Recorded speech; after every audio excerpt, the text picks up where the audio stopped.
Terimalah salam hangat dari kami, HKBP Kernolong, HKBP tertua di Pulau Jawa. Bapak, Ibu, dan Saudara yang dikasihi oleh Tuhan Yesus Kristus, sebelum kita beristirahat malam, sejenak kita mendengar firman Tuhan. Mari kita berdoa. Kami puji nama-Mu yang agung, ya Allah Bapa. Engkau memelihara hidup kami sepanjang hari ini, dan di saat kami mau beristirahat malam, kami rindu siraman firman-Mu. Berfirmanlah ya Tuhan, dan melalui Roh-Mu yang kudus kami dikuduskan, persiapkan dan diteguhkan untuk memahami serta melakukan kehendak-Mu. Dalam Kristus Yesus anak-Mu kami berdoa dan bersyukur. Amin. Firman Tuhan bacaan pada malam hari ini sesuai dengan Almanak HKBP ialah dari Yesaya pasal 53 ayat 4 sampai ayat 7 dan pembimbing renungan dari ayat 5. Tetapi dia tertikam oleh karena pemberontakan kita, dia diremukkan oleh karena kejahatan kita. Ganjaran yang mendatangkan keselamatan bagi kita ditimpakan kepadanya, dan oleh bilur-bilurnya kita menjadi sembuh. Bilur-bilur yang menyembuhkan. Ada banyak jenis penyakit manusia yang paling berbahaya, yang mematikan. Benar kan? Data riset kesehatan dasar 2018 di Indonesia menyebutkan ada 5 jenis penyakit tidak menular dan menjadi penyebab kematian tertinggi, yaitu stroke, jantung koroner, diabetes mellitus, komplikasi hipertensi, kanker, lebih khusus lagi kanker paru-paru. Tentu data ini bisa berubah-ubah. Data ini berkaitan dengan kematian fisik biologis, dan sebenarnya jika sejak dini diketahui ada penyakit ini, dirawat dalam kedisiplinan dan atas perkenanan Tuhan, bisa saja sembuh dan tidak mematikan. Namun sobat yang dikasihi oleh Tuhan Yesus, ada satu jenis penyakit yang tidak berkaitan secara langsung kepada fisik biologis, melainkan kepada rohani, tetapi bisa juga berakibat kepada kematian fisik biologis. Penyakit ini sungguh mematikan manusia. Penyakit ini disebutkan oleh Yesaya dalam nas malam ini, yaitu dosa, pemberontakan, kejahatan. Tentu kita tahu bahwa upah dosa adalah maut, sebagaimana dikatakan oleh Rasul Paulus di Roma 6 ayat 23. Dan dia juga menyebutkan bahwa karena semua orang telah berbuat dosa. Dan tentu melalui itu kita sudah tahu bahwa semua orang sesungguhnya sudah mati. Ini sudah dari sejak awal juga kita tahu dari firman Tuhan. Sebagaimana pesan Allah kepada Adam dan Hawa, katanya, "Jangan kamu makan ataupun raba buah itu, nanti kami mati." Ternyata mereka makan.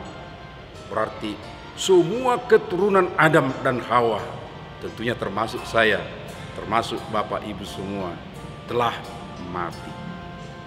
Dan tidak aneh bagi orang yang paham firman Tuhan melihat orang mati di sekitarnya sedang berjalan. Sebab fisik bisa berjalan, tetapi secara rohani sudah mati.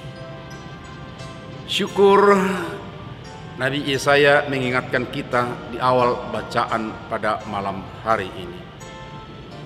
Katanya, penyakit kitalah yang ditanggungnya. Ungkapan penyakit di sini merujuk kepada kejahatan dan dosa manusia itu. Ada figur yang disebutkan Ebed Jahwe, hamba Tuhan yang rela menanggung akibat dari kejahatan atau dosa manusia itu. Dialah Mesias yang dalam bentuk nubuatan pada masa Nabi Yesaya, tetapi sudah datang dan menjalani penderitaan. Ia dipukul, tertikam, dan diremukkan hingga mati. Kematiannya itulah menjadi keselamatan manusia berdosa. Bilur-bilur darahnya menyembuhkan penyakit rohani manusia. Dan kini ia berada di surga, tetapi akan datang kembali ke dunia untuk menghakimi semua orang yang sudah mati dan masih hidup. Dan dialah yang dinantikan oleh orang Kristen. Melalui minggu-minggu Advent seperti saat ini, kita sedang diingatkan oleh Tuhan bahwa Ia telah menyelesaikan penyakit kita melalui bilur-bilur darahnya, tetap akan menyembuhkan dan keselamatan dari kematian, baik di dalam perjalanan sekarang di dunia ini, juga hingga di akhir zaman nanti. Sobat renungan malam Shalom yang dikasihi oleh Tuhan, jaminan firman Tuhan ini hendak kita hargai dan lakoni dengan baik di dalam semua aspek kehidupan kita. Keuntungannya adalah untuk kita sendiri, baik dalam kehidupan kita sehari-hari, di tengah dunia, di tengah pekerjaan kita, juga kelak di akhir zaman. Indahnya di dunia, melalui bilur-bilur darah Yesus kita diberi jaminan keselamatan untuk terus kita nikmati sampai selama-lamanya. Amin. Marilah kita berdoa. Terima kasih ya Tuhan atas firman-Mu di masa Advent ini. Pikiran kami dan iman kami diarahkan kepada keselamatan yang telah dikerjakan anak-Mu di kayu salib, sehingga dengan bilur-bilur darahnya kami memperoleh jaminan kehidupan kekal. Karena itu kami dikuatkan di tengah perjalanan di dunia ini, terus setia di dalam penebusannya. Terima kasih Tuhan. Dan malam ini di saat kami beristirahat, biarlah atas pemeliharaanmu kami boleh tidur dengan nyenyak. Kami boleh di pagi hari dalam kesegaran bangun kembali dan akan beraktivitas sebagaimana biasanya. Teman-teman kami yang dirawat di rumah ataupun di rumah sakit karena kurang sehat, ya Tuhan, tolonglah mereka, ulurkan tangan-Mu, berilah mereka kesegaran, kesembuhan. Terima kasih ya Bapa, di dalam anak-Mu Yesus Kristus. Anugerah Tuhan Yesus Kristus, kasih setia Allah Bapa, serta persekutuan dengan Roh Kudus menyertai kita sekarang sampai selamanya. Amin.